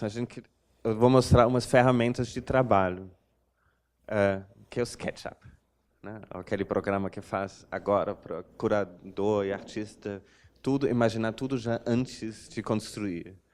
Mas é muito útil. Então, eu quero mostrar isso porque eu quero falar um pouco como a gente tem nossa proposta para o dentro e fora. E a gente trabalhou assim, bastante com a equipe aqui da Fundação de pensar, então vamos levar toda a infraestrutura para fora. Em vez de criar uma área de lobby, ou de área que talvez não é tanto um ou outro ainda, não tanto exposição e não tanto mais fora. Será que é interessante, então, resolver o fora lá fora? Assim, que é tipo, você tem que deixar a sua bolsa? Deixa a sua bolsa. Mas precisa isso ocupar espaço de exposição e virar uma área de lobby? Ou será que lá fora é um quiosque lá fora? Simplesmente deixa a sua bolsa lá. Então a gente vai... Isso foi o primeiro partido. Levar toda a infraestrutura para fora. A segunda, isso assim, foi uma conquista incrível, eu acho. Obrigado, Dora. Acabar com catraca e detetor de metal. Significa porta aberta. Isso é uma coisa que, assim, na verdade, isso foi até uma consulta jurídica para perceber que talvez o detetor de metal na verdade é decisão de instituição e não obrigação pela lei. E a catraca tem a função de contar a ocupação do espaço para também saber quanto você chegou na ocupação máxima. Se eu tenho uma coisa com segurança em espaço público. Mas, na verdade, tem outras formas de contar. E a própria Bienal conta a 3 edições eletronicamente também. Então, talvez não precise da catraca. Então, foi uma discussão maravilhosa, mas isso é um grande passo que abre assim, a ideia de dentro e fora se torna outra coisa. O maior obstáculo sumiu. Então, bom. Então, a ideia é levar as coisas para fora sem catraca e detetores e entrar. Vamos passando. Agora, só vou mostrar um pouquinho como a gente está imaginando. Então, se é possível ter isso tudo fora, deveria ser possível também já tornar a grande vitrine, que é o térreo, em área expositiva, com 3 portas abertas, que eu quero ver. Então, nós convidamos o Franz Kreisberg, que todos vocês provavelmente conhecem. Ele não teve, faz muito tempo, teve uma grande mostra na Oca. Mas é um dos... Quando se quer falar de ecologias, não pode falar sobre ecologia sem Franz Kreisberg. E a gente foi para Nova Viçosa e nós descobrimos que tem uma série de trabalhos maravilhosos, que são os coqueiros. Vamos passar mais um? É mais ou menos assim. Que são coqueiros que ele trabalhou desde os final dos anos 80 até recentemente. Todos não datados e todos nunca saíram do ateliê. Então, é um trabalho inédito do Franz Kreisberg que a gente quer trazer. Vocês provavelmente conhecem, vamos passando. Aqui dá para ver um pouco como fica a entrada. Tem 2 grupos que são mais famosos, que já foram mostrados, e com isso também já fotografados. Esse trabalho que já se chama, assim, título de trabalho, ele refere-se às bailarinas. E o próximo, os gordinhos, como ele diz. Né? As bailarinas e os gordinhos. Mas são mais ou menos esse tipo de trabalho que a gente quer, então, criar uma floresta na entrada. Que são uma mistura entre escultura, totem, marcação e acho que a gente está discutindo mais ou menos tipo, uns 80 peças disso. Então, é realmente uma floresta. Vamos passando. Um outro que vocês talvez viram naquelas animação que tinha uma grande construção lá dentro, tipo uma oca. Isso é um trabalho que a gente está trabalhando com Bené Fonteles, uma artista também uma grande figura de ativismos, ecologia na arte brasileira. Mora em Brasília atualmente, já morou em Cuiabá, já morou na Bahia, em vários lugares. Grande figura que assim junta tudo, né? De todas as crenças e tradições, tudo se incorpora na figura, na atuação, ele como artista e ele como pessoa, como homem. Isso é um trabalho muito forte. O trabalho dele, ele mesmo, vai estar provavelmente com vocês em algum momento, mas também vai estar na exposição durante a exposição, não inteira, mas em vários momentos, ele está com uma ideia de ativar esse espaço continuadamente, convidando vários xamãs e lideranças indígenas, músicos, poetas, para trabalhar com ele, para ativar esse espaço numa certa frequência. Ele vai estar presente. Eu também falo isso, por isso eu falei sobre o trabalho do Rickred. São as coisas que são arriscadas para uma Bienal. Assim, a gente fala, é tão fácil, ele vai ativar o espaço. Mas esse ativar o espaço, a gente sabe que nada pior que um espaço que é para ser ativado, não ativado.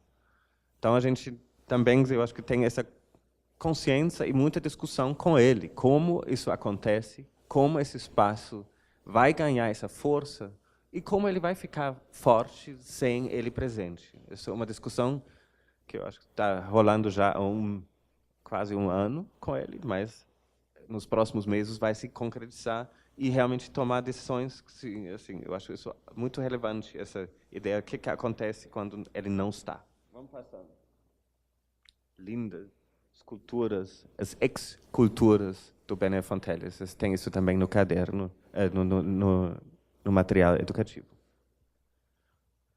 Outros artistas. Agora vou acelerar um pouquinho e falar mais como a gente está pensando essas figuras, né? O Francis Alice é um artista muito conhecido, mas alguém que trabalhou com essa ideia da improvisação, do incerto, de uma forma muito forte na carreira dele inteira. Vamos passando. Inclusive numa série de desenhos que foram já mostrados, assim, não mostrados, eles foram feitos em conjunto com o Furacão, o trabalho do Furacão, que foi mostrado... Tornado, não Furacão. Tornado, na 29ª Bienal, em 2010. Então, são trabalhos, assim, desenhos que vieram da mesma época, foram... Kozak Naif publicou o livro, eles todos estão lá dentro, mas eles, na época, não foram mostrados dentro da exposição. Isso é algo que a gente quer trazer. Eles falam diretamente de incerteza numa situação dada. Ou, enfim, ele cria esses pictogramas ou organizações, desenhos, que tentam organizar uns conceitos. Vamos passando. Famoso o trabalho dele. A gente vai mostrar não um filme de uma performance, a gente vai mostrar dele uma série desses desenhos, uma série de novas pinturas e um filme que é um filme, assim, uma viagem, na verdade, uma viagem de câmara ao longo de uma pista, uma estrada. Vamos passando. Outro artista também parte do material, Rita Ponce de Leon. Ela começou ontem a residência dela em São Paulo, na FAP. Vai desenvolver um trabalho conosco. Vai ser uma pessoa que vocês vão encontrar nas próximas semanas.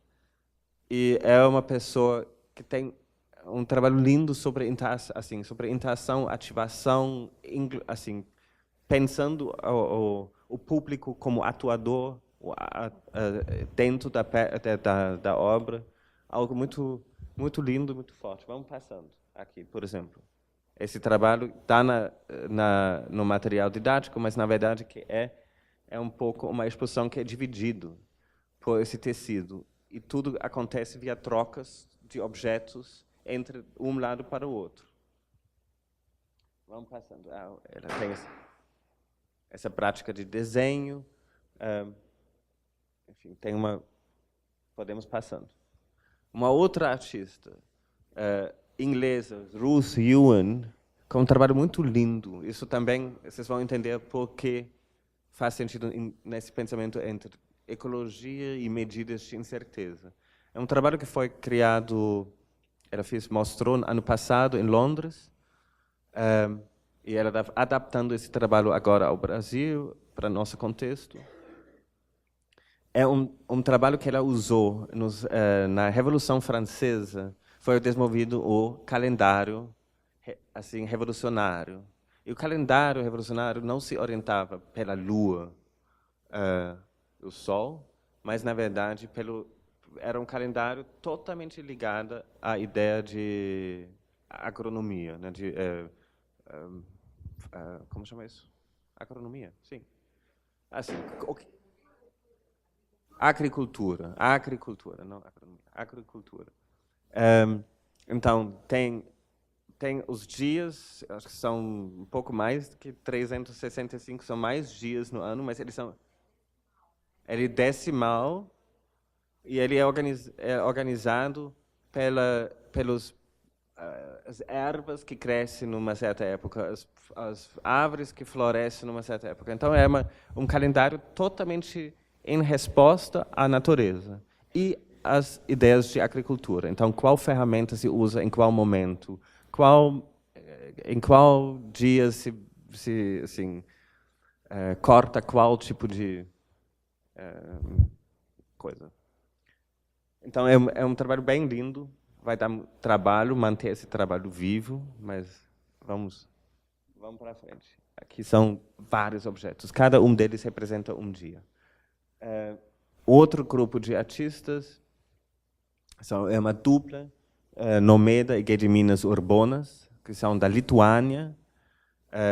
Eles trabalham e fazem uma pesquisa há muito tempo sobre micílio. Micílio é aquela ideia do fungo, né? Assim, o fungo, ele tem uma parte que é tipo a rede de comunicação, que a gente fala, provavelmente acha que são as raízes de um fungo, mas na verdade o micílio não é a raiz, é o fungo, e o cogumelo que cresce é a fruta. Então eles estão pesquisando sobre micílio e eles fazem esse laboratório. Vamos passar para o próximo? Talvez mais um.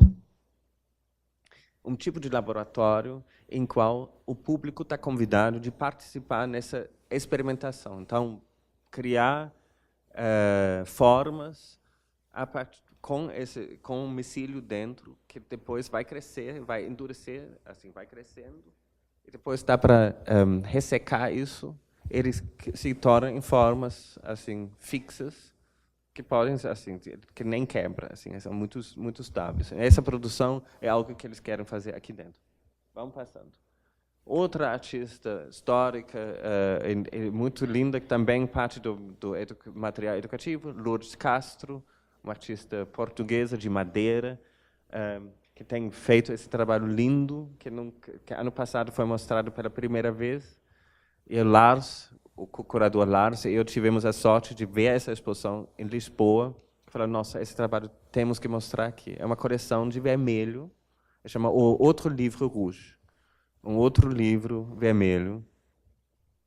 E é quase um desvio para vermelho do Sildo em forma de livro, mas do mesmo ano, né? É da mesma época. Ela nunca mostrou, ela fez nos anos 70, nunca mostrou, mas é um trabalho muito forte dessa ideia de coleção de tudo que é vermelho. Vamos passando. Aqui dá para ver. Ela é famosa pelos trabalhos de sombras. Podemos passando teatro de sombras. Vamos passando. Outro artista brasileira, pioneira de videoarte, Sônia Andrade, mas ela tem um trabalho muito lindo que são os hidrogramas. São objetos que ela colecionou durante vários anos e arquiva durante anos. Vamos passando. Aqui dá para ver mais. Um artista importante nessa ideia de pensar assim uma ecologia, mas também uma ecologia de um sistema de uma Bienal. Então a gente quer muito mostrar isso. É um forno de pão, de fazer pão, e a gente quer mostrar ele assim meio no lugar mais público possível, para que possivelmente a gente consiga ativar ele, não só nós, mas talvez público também espontaneamente trazendo uma massa, fazendo um pão. Aqui. Ele já participou uma vez, nos anos 80, na Bienal de São Paulo, também exatamente com esse trabalho. Isso é um trabalho, são duas mesas grandes, que também estão no material educativo, que são batatas, que são todos ligados. Então, assim, uma com outra, com diodes, e um fio de cobre. E eles são sobre essa ideia de gerar energia a partir do conjunto. E ele faz uma análise muito linda, que eu acho que está muito bem escrito no texto dentro do material educativo, sobre a ideia de comparar a ideia de organização coletiva, né, e a organização de... Ele chama isso as analogias, né? Ele trabalha com as batatas e faz trabalho sobre a instrução de batatas e a consciência, a instrução da batata e o coletivo. E isso é algo muito, muito lindo. Vamos passando. Aqui, mais uma imagem. Outra artista que entra um pouco nessa turma de trabalho ecológico e é uma outra artista portuguesa, Carla Felipe, que vai montar na Praça das Bandeiras uma horta.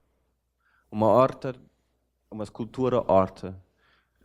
Uma horta ativada, uma horta viva, uma horta cultivada, uma horta ferramenta também para discussões, uma horta principalmente de plantas ou em extensão, ou aquela famosa categoria de plantas que se chama punk, né? Então, é isso. Como chama? Isso, punk significa exatamente plantas não convencionais. Ótimo. Bom, da onde isso vem? Isso, no trabalho dela, é interessante. Ela é de uma família de pessoas que trabalhavam em Portugal, ou trabalham em Portugal na ferrovia. E quem trabalha na ferrovia, em muitos países europeus, também mora na ferrovia. Assim, muitos trabalhadores de ferrovia têm assim, casinha e, na verdade, muitas vezes, quando tipo, uma ferrovia faz uma curva e uma outra fica estreita, acontecem essas áreas no meio, que são propriedade das companhias ou do Estado, ferrovias, então, muitas vezes, eles foram transformados ou em jardins, ou em abrigos ou moradias para os trabalhadores na própria ferrovia. Então, ela vem de uma família disso, e a cultura dela é assim, disso é cheio de hortas entre assim tracks, né? entre as pistas da ferrovia. Então, é uma pesquisa que ela fez há muitos anos e já fez várias encarnações dessas hortas. Isso é uma versão ainda de 2006, eu acho que foi mais no início dos anos 2000, e quando a gente começou a falar sobre nossa pesquisa, sobre o projeto, ela falou: eu tenho essa pesquisa de punk, plantas, e sobre hortas, e essa ideia de ativismo, ou jardim, pirataria, jardim, exatamente isso. Pronto. Outra artista, Carolina Caicedo, uma artista que tem feito uma pesquisa muito grande sobre dams, como chama isso? Barragens, represas e barragens há anos. E a gente convidou ela antes de Mariana acontecer. E ela tem feito uma pesquisa no Brasil antes, na Colômbia, ela é colombiana, enfim. Mas ela não só fala muito sobre a ideia sobre assim, os acontecimentos, mas também sobre muito com as comunidades que estão sendo deslocadas ou estão perdendo a cidade, o lugar deles por causa da construção de uma barragem. E ela desenvolve, de uma forma muito bonita, com as comunidades, formas de se manifestar. Então, muitos trabalhos dela são tipo manifestações ou escritas, todo mundo escrevendo na beira de um rio, uma palavra de protesto, que podem ser vistos assim por aviões, enfim. É uma imagem como criar imagens que circulam. Isso é muito uma pesquisa dela, bem interessante. Vamos passando. Mais uma outra forma. Outra artista chilena, que aqui são imagens de trabalhos anteriores, podemos passar aqui. Ela, por exemplo, fez em Kiev, uma cópia de uma fontana no meio da cidade. Então, era tudo sobre a ideia de memória, esculturas, memória, construção conjunto. Então, vamos passando. Aqui um filme que ela fez. E ela está fazendo para nós uma grande aventura. Ela está criando um filme em Mato Grosso. E, enfim, vai ser uma história de ela fazendo uma construção e desconstruindo a construção no meio de uma floresta. Vamos ver. A Laís Mirra está suficiente, eu acho, no material educativo. O artista está aqui, importantíssimo, sempre pensando sobre a ideia. Ela também é uma artista que sempre pensou sobre a ideia da medida, de pesos. Provavelmente o título de trabalho atualmente do trabalho dela é Dois Pesos, dois pesos, duas medidas. Então é uma artista que eu acho que tem muito a ver com como a gente está pensando. Aqui uma outra artista italiana, Rosa Barba, que tem uma série de trabalhos muito lindos que chama White Museum. Ela basicamente monta um projetor de 35 milímetros em algum lugar mais alto e projeta para baixo uma imagem branca. Mas é esse cone que se dá, é bem bonito. Uma artista turca, Güneş Terkul, é uma artista que tem uma pesquisa muito interessante de tecidos, de assim, várias feitorias, bordados, né? Bordados, desenhos em cima de tecelagem. Um artista chileno, o Felipe Mujica, também faz parte do material educativo, que eu acho uma figura muito interessante como artista trabalhando meio entre uma pesquisa sobre geometria e modernismo, uma ideia de espaço e relacionamento do corpo, e negociação de espaço. Um artista pesquisador, eu acho muito curioso, tem um bom texto também no material. Aí, vamos entrando um pouquinho mais para a parte de espiritual, talvez. A Cassie Barry, uma artista da Nova Zelândia, que está desenvolvendo uma série de desenhos e ela tem uma certa curiosidade que ela desenha a partir de comandos de outras energias que a gente não, assim, que ela espera que ela quer até falar sobre isso para a gente um pouquinho, mas eu acho que é uma pesquisa interessante. A Mariana Castillo de Bal, uma artista mexicana que tem feito um trabalho lindo sobre a ideia de tradição, de imagem, arqueologia, e ela vai para nós pesquisar sobre o tempo arqueológico e, enfim, está desenvolvendo um trabalho a partir disso. Vamos passando. Ela também está no material. O Pierre Huyghe, artista francês, que tem uma pesquisa muito grande sobre sistemas, assim, os sistemas ecológicos, né, criando ecologias artificiais para a gente começar a refletir sobre isso, seja um aquário, seja uma área aberta, assim, seja num filme. Esse é um filme maravilhoso que eu espero que vocês conseguem ver em um certo momento. Podemos passar. Aqui foi uma montagem dele na ópera de Sydney, onde ele por alguns, acho que foi uma noite, construiu uma floresta inteira dentro da ópera. Real, com plantas. E com uma trilha sonora de floresta, e você entrava e você estava numa floresta dentro da ópera de Sydney. Mas foi assim, montado. Isso foi um trabalho bastante reproduzido, vindo da última Documenta, onde tinha uma área que ele queria que ele trabalhou, né, onde tinha 2 cachorros e abelhas em cima da cabeça dessa escultura uma casa de abelhas. Ele foi um processo também, vou assim abrir isso um pouquinho. Foi muito interessante. Ele nunca fez um projeto na América Latina. E ele falou, ele de repente se mudou para Santiago de Chile. A gente convidou ele, e nós queremos trabalhar contigo. E ele começou de vir a São Paulo e pesquisou.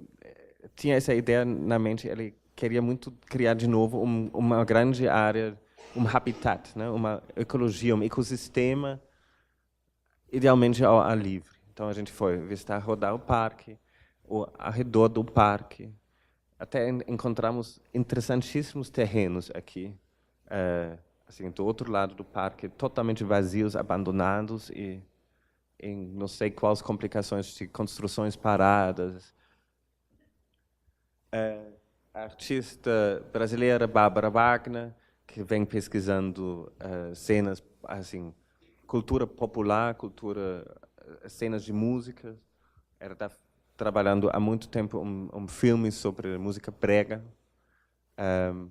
do Recife. Então ela está pesquisando isso. Várias cenas aqui.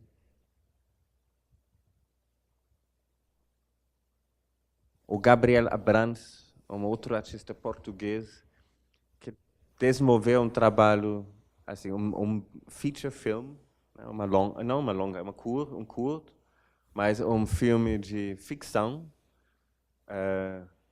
Ele criou um roteiro, ele estava muito curioso sobre a ideia do humor na cultura indígena. E a forma, talvez quem vocês conhece, assim, tem um senso de humor muito forte. É uma ideia da piada, da piada muito forte, presente na cultura, em algumas culturas indígenas. Então, ele começou a pesquisar isso e começou a criar uma ficção sobre uma jovem de do Xingu, mas eu não sei exatamente de qual nação, né? E ela se torna amiga de uma antropóloga, de uma curadora de arte de São Paulo, e vem com elas para São Paulo e de repente vira comediante e começa assim virar uma comediante de stand-up comedy, né? De comediante, ela de repente está trabalhando junto com o robô.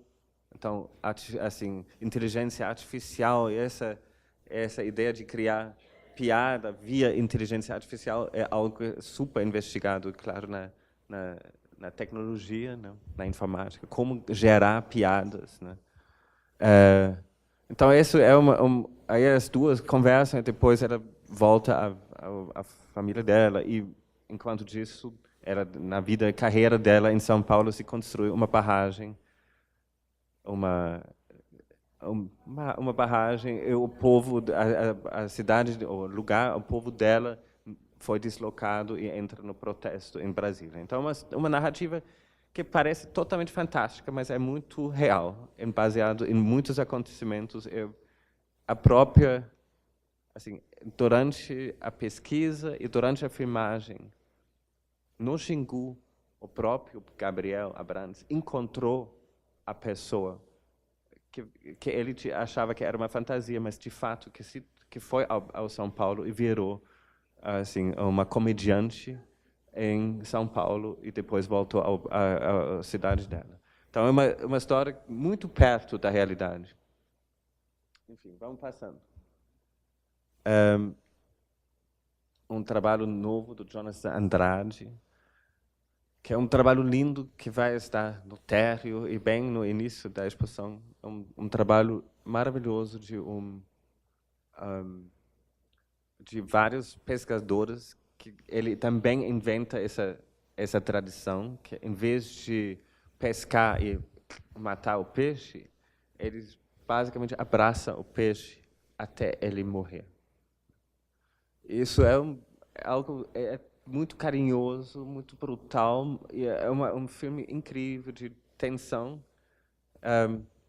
O que eu estou contando aqui é meio entre essa sala, né? Assim, são histórias que os filmes nem estão muito acabados. Eu estou contando porque eu quero esse diálogo com vocês, né? É importante isso. Não conta muito sobre isso para fora ainda, não. Vamos passando. O Louis Roque vai fazer um novo filme. Esses que são estilos de filmes antigos ou anteriores dele. Ano Branco, que é um filme lindo que a gente também tem assim, possibilidade de ver juntos. Vamos passando. Outro estilo do Ano Branco.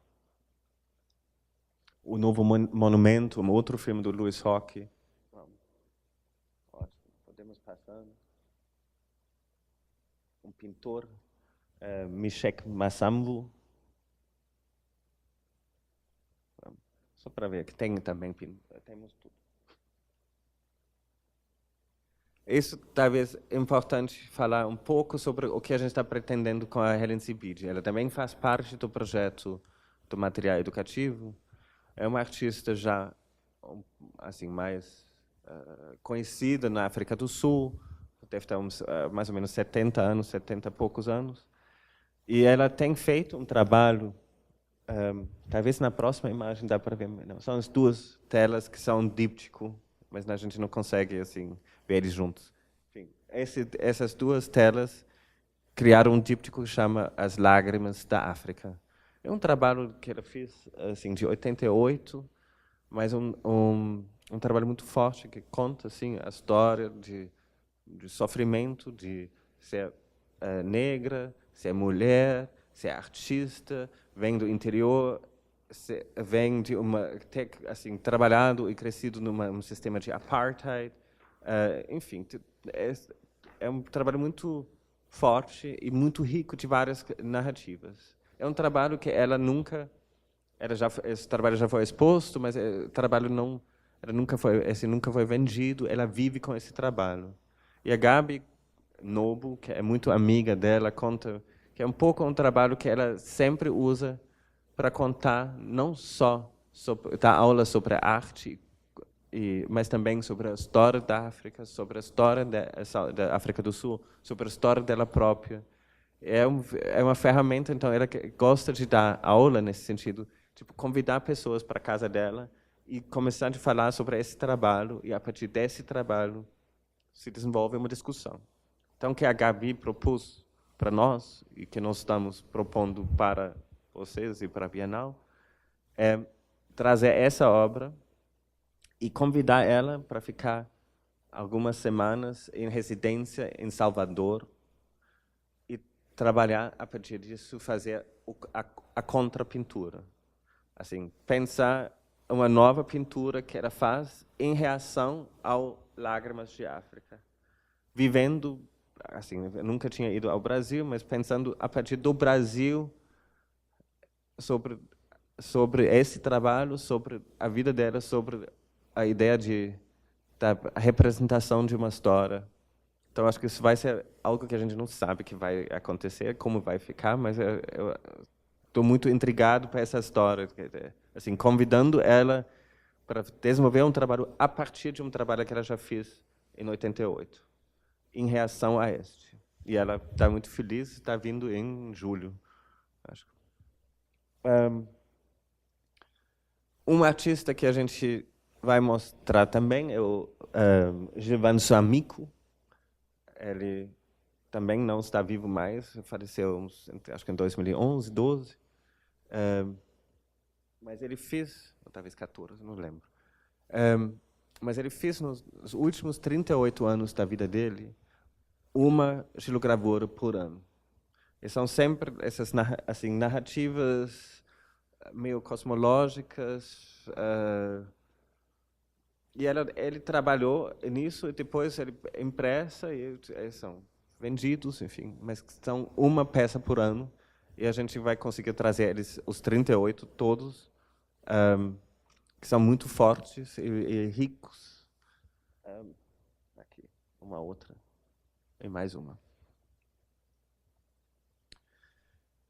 Vamos também trazer uma artista sueca, não, suíça, Ursula Biemann, que junto com Paulo Tavares, que é o arquiteto urbanista de São Paulo, desenvolveram um trabalho que chama Forest Law. É um trabalho que na verdade, olha para as legislação de floresta ou pergunta qual deveria ser a legislação da floresta, quem faz a lei, para quem é. E, nesse sentido, é um filme muito forte, que assim, tanto fala de tradição, de pesquisa, de culturas indígenas que respeita de outra forma em floresta. É bem forte nesse sentido. Aqui tem depoimentos, gravações assim. E fechando essa viagem assim rápida pelos artistas, talvez um dos blocos mais importantes, eu acho, é um trabalho que nós estamos desenvolvendo com o coletivo Vídeo nas Aldeias, que estão assim, baseados no Recife, mas trabalham assim, acho que no norte, nordeste, bastante em vários estados há 30 anos, trabalhando com comunidades nativas e fazendo esse trabalho de vídeo, trazendo, assim, ensinando como gravar e editar filmes em vídeo. Então a gente pediu para eles, ou comissionamos eles, de pensar uma coleção do arquivo de 30 anos, uma edição disso.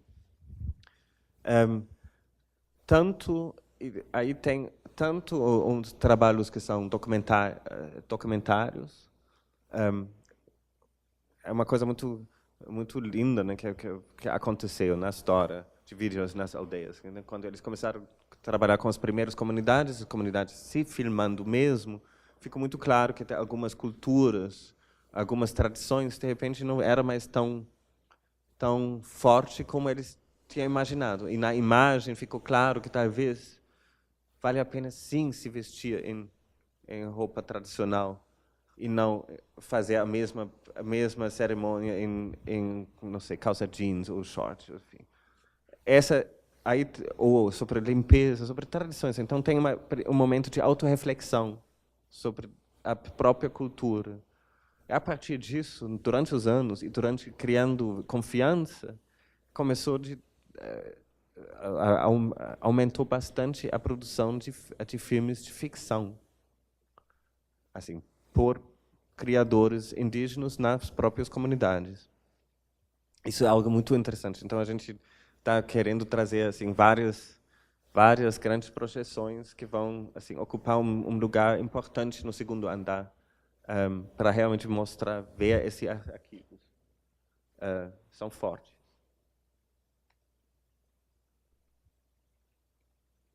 Agora, eu acho que tem mais, antes de falar rapidamente sobre a estrutura disso, que também, assim, desse material educativo, que também deu uma estrutura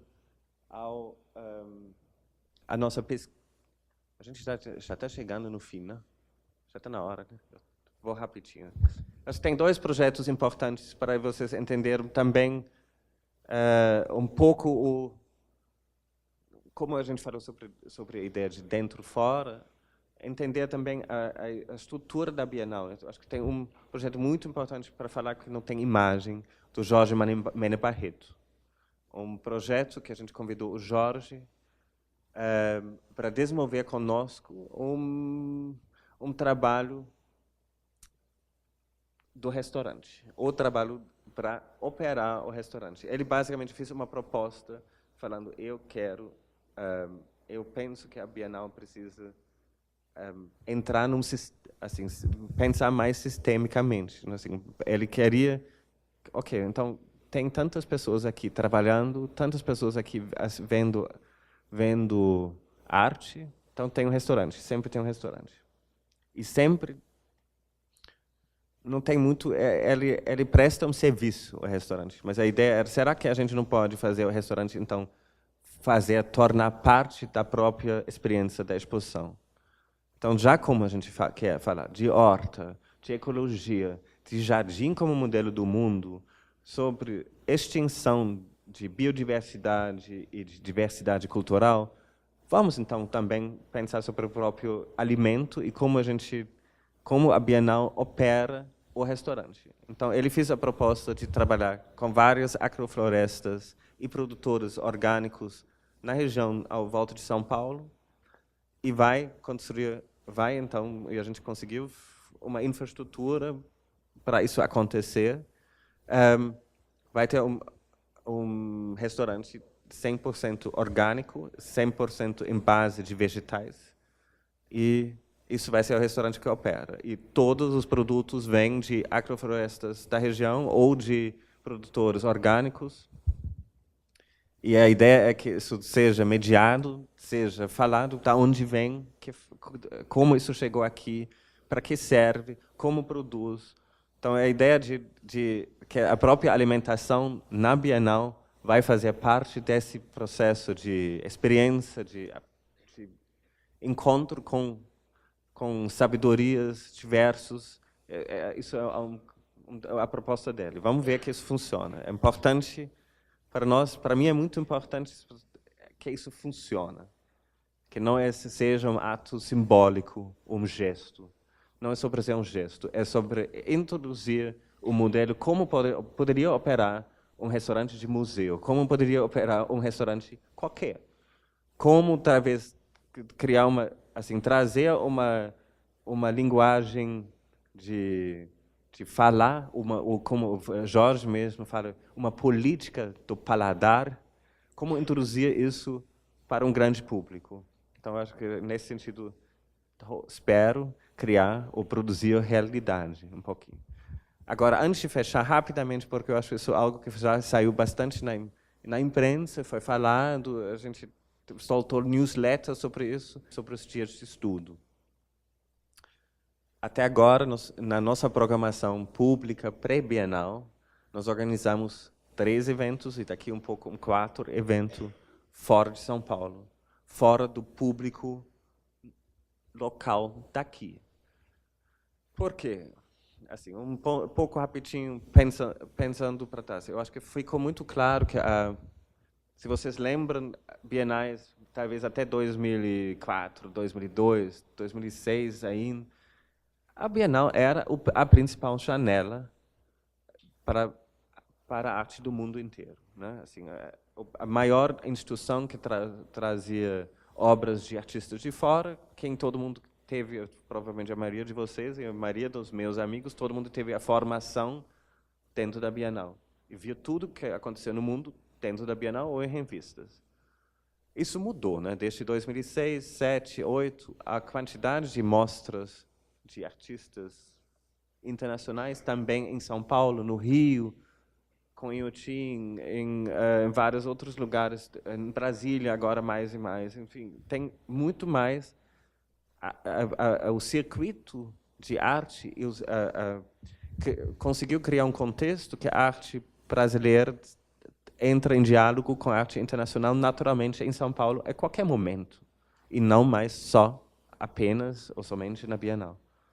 Então, o papel da Bienal, nós entendemos, mudou um pouquinho. Se ela não é mais a única janela, ela se talvez torna, então, uma plataforma de reflexão, uma plataforma de experimentação, uma plataforma de produzir realidade, de promover diversidade, etc., que a gente falou no início. Mas ela ainda continua sendo um dos eventos maiores, assim, da Hemisfério Sul, ou talvez a exposição maior da América Latina. Então, ela é ainda é uma plataforma e uma grande articuladora. E, nesse sentido, acho que ficou claro para nós, a pesquisa o pensamento era, então, talvez, o nosso público não é mais só o público de São Paulo. Já não é. Sempre foi uma Bienal do Brasil. Ela viajou sempre, há muitos anos, ela viaja depois daqui na itinerância. Mas talvez é interessante pensar, então, talvez o público, a discussão que nós queremos gerar é além do Brasil, além de só o público de sempre. Então, a gente fez 3 dias até agora, um em Santiago de Chile, um em Accra, em Ghana, um em Lamas, uma cidade minúscula perto de Tarapoto, na Alta Amazônia, no Peru, e uma quarta a gente vai fazer em Cuiabá, em Mato Grosso. E por quê? Assim, pensando. E aí podemos passar mais um. Isso foi a turma de Santiago, esse aqui em Accra, em Ghana. Vamos deixar nessa imagem. Ela, por exemplo, a gente pensou um pouquinho, falar de ecologia, assim, eu já expandi, assim, então a gente vai ativar o restaurante, a gente vai levar o Graisberg para a entrada e deixar a Bienal para fora. Mas falar de ecologia aqui dentro é muito estranho, é muito abstrato. Assim, dentro de um porão da Bienal, dentro de um parque Ibirapuera, no centro da cidade de São Paulo, falar de ecologia e de extinção e talvez quer apontar para uma destruição contínua em Mato Grosso, no Cerrado ou nas florestas, me parece meio estranho, é muito abstrato falar daqui. Então, aí, o intuito foi, então a gente tem que ir para Mato Grosso. Se a gente quer falar sobre agronegócios e a política de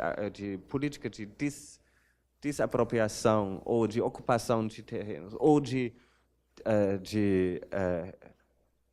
dissolver demarcações de terras indígenas, a gente tem que ir lá onde isso acontece. Onde talvez as vozes locais nem são mais vozes tão ativos, onde muitos foram mortos, ou expulsos, ou calados, de alguma forma ou outra. Então, aí talvez a Bienal tenha esse poder, como plataforma, chegar lá e falar disso. Então, foi um pouco esse processo. Então, se a gente quer falar de ecologia, vamos então para Mato Grosso. Se a gente quer falar de conhecimento, gestão de ecologias de saberes, sabedorias, pensar sobre saberes indígenas, culturas indígenas, agricultura assim nativa, vamos para o Peru, vamos para a Amazônia, onde todos os antropólogos vão também para estudar as várias nações, as várias culturas. Então, fomos para lá e fizeram eventos públicos lá com, acho que em total, uns 300 pessoas participando, foi maravilhoso. Um outro público. Fomos para Accra pensando sobre narrativas, Brasil, assim, África, a costa leste da África e o Brasil. A história para Accra foi muito direto. Na revolta dos Maiés de Salvador, em 1835, foram mandados 7 famílias, mais ou menos 170 ex-escravos, num barco para a África. Aí uma comunidade em Jamestown, em Accra, falou, sim, eles podem vir para cá. Aí eles se juntaram lá, entraram em Jamestown e sim, misturaram lá, enfim, já há muito tempo. Mas tem até hoje um Brasil House lá. Eles são conhecidos como os Tabon People, aqueles nessa época em Ghana todo mundo já falava inglês, as línguas nativas, e eles chegaram falando tudo bem, tá bom. Então eles foram chamados Tabon People. Mas a história é muito mais complexa, não é só um retorno de assim escravos rebeldes do Brasil à África. É também uma história que eles eram os melhores conhecedores das tradições europeias. Eles conheciam todo mundo, os holandeses, os portugueses, que ainda atuavam muito fortemente na escravidão, no trade, né? Então eles se tornaram os maiores apoiadores e ajudantes, assim, comerciantes de escravos, de novo. Então a história é muito mais complexa. Não tem uma linha reta, não. Ela é muito perturbada, é muito cruel. É tão cruel que a gente, por exemplo, eu não sabia que um jovem de 23 anos em Accra, em Ghana, nunca ouvia na escola que existia a história da escravidão. Eles não sabiam. Isso é cortado. A história é tão complexa que é meio cortado do currículo. Então foi algo para a gente muito curioso, assim, descobrir isso mesmo, porque tipo a Gabi vindo da África do Sul era tão surpreendente ouvir isso, entender isso, como para mim, como os brasileiros que vieram junto com a gente. Então foi uma grande aprendizagem. Nesse sentido, sobre narrativas, a gente foi para a África para discutir muito essas ligações. E Santiago, para fechar, era um pouco Santiago, Chile, se chamando muito o fim da Terra, não? O fim do mundo. Então, onde se fala muito do fim e de algo que os chilenos chamam de tabula rasa, né? Quando tudo se está construindo, tem um terremoto, um tsunami e começa tudo de novo. Então, eles têm um jeito de falar sobre tabula rasa que eu acho muito curioso. Então, era para pensar sobre inícios e fins e os meios também. Acho que eu vou fechar aqui. Talvez a gente pode abrir para uma discussão mais direta.